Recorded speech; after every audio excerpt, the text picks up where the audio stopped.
Hello and welcome in this tutorial on how to use the residential services template financial model. So the first tab that you will see is the color coding tab, which will give you an overview of the different types of cells that you can find in this template, going from input cells, yellow, blue font, and dotted border, hard-coded cells, output cells that are cells that contain the result of a formula, link cells, cells that link to another formula, and not applicable cells, meaning cells that you can ignore as the model is not considering them because of some selections that you have made in your previous inputs. The second tab is the table of content tab that gives you an overview of what you can expect in each tab. So in the inputs tab, you will find the model's inputs and assumptions, and you can make changes so that to fine tune the template to your specific business. Then in the outputs tab, dashboard, financial statement, and valuation, you will find different metrics, numbers, and charts regarding your business based on the inputs that you have inserted. The 3 pro forma financial statements for a period of 5 years or 60 months. So basically the profit and loss statement, the balance sheet, and the cash flow statement. And then an estimate of the valuation of your company based on the present value of projected future cash flows. Then in the calculation tabs, you will find all the different metrics that together create your revenues, cost of goods sold, expenses, full-time employees or hiring plan, capital expenditure, and debt.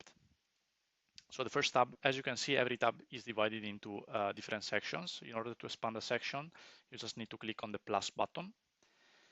And then, as you can see, there are a lot of input cells. So you can modify the business name, the financial plan start date, fiscal year end, business name, your business opening when you open, the currency, the cash starting balance, corporate tax rate, then the seasonality, so how many customers per month, and how much these customers will grow every year.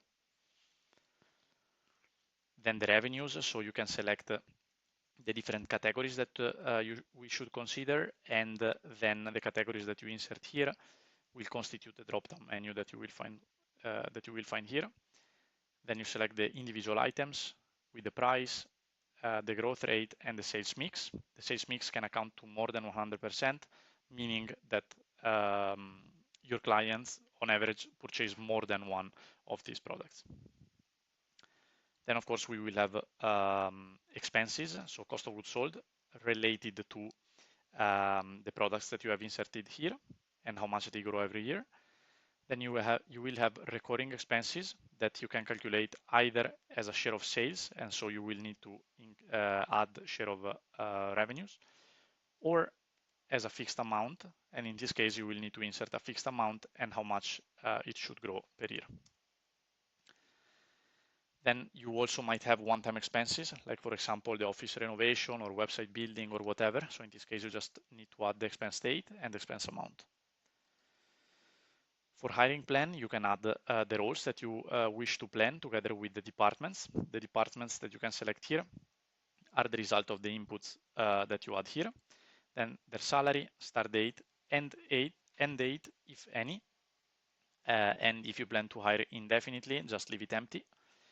Then employment taxation and how much the salary should increase every year. Then capital expenditure with amount and the depreciation schedule in year. And then the inventories as a share of revenues, accounts receivable as a share of revenues, and payables as a share of cost of goods sold. Then you can select whether you receive any investment fund. So if the company has a cash inflow coming from investors, and in this case, you can add an investment date. Then also in case of debt, you can add it here with the borrowed amount, the remaining months, debt issuance date, and when you start repaying, and the interest rate. If when you are creating this model, you already have outstanding debt, just input here the outstanding amount, the remaining months, and as debt issuance date and the debt repayment start date, just use the financial plan start date.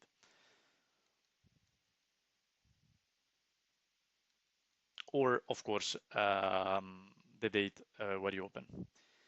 Then moving on the dashboard tab, as you can see, we have 3 different dashboard tabs, one with numbers only, one with charts, and one with charts and number. Here you will find different metrics grouped by year across several categories. So for example, the total customers across the categories, the average sales price across categories, the number of customers per month, cost of goods sold by category, revenue, expenses, cash, and so on. Then the same, but with different charts. And then you can have both, so chart and numbers. And then by clicking on the small plus here, you will see that you can also see an aggregate of a monthly aggregate. So not only a yearly aggregate here, but you will also see month by month what is happening in your company across, of course, all the metrics that we saw earlier. Then in the financial statements tab, you can see information regarding the profit and loss, balance sheet, and cash flow statement. We can expand all of this, and you can see both yearly and monthly what is happening at a revenue level, COGS level, gross profit, EBITDA, EBIT, earning before taxes, net income, then total assets, total liabilities and equity, and then operating cash flow, investing cash flow, financing cash flow, and overall cash. Then in the valuation tab, based on certain assumptions, we derive a certain weighted average cost of capital. We project the free cash flows of your company based on the input and the assumptions that you have inserted here. And then we discount it at present value with the weighted average cost of capital. And the result is an implied valuation today. And you can also see it with multiples against revenue, EBITDA, and EBIT. And then in the calculations tab, you can see all the different components that constitute overall revenue. So in this case, for example, customer per month, the number of sales, average sale price, and you will see the overall revenues. Same for the cost of goods sold. You can see overall cost of goods sold. Same for expenses with recurring expenses and one-time expenses. Full-time employees with salary by department and number of employees, CapEx, and debt.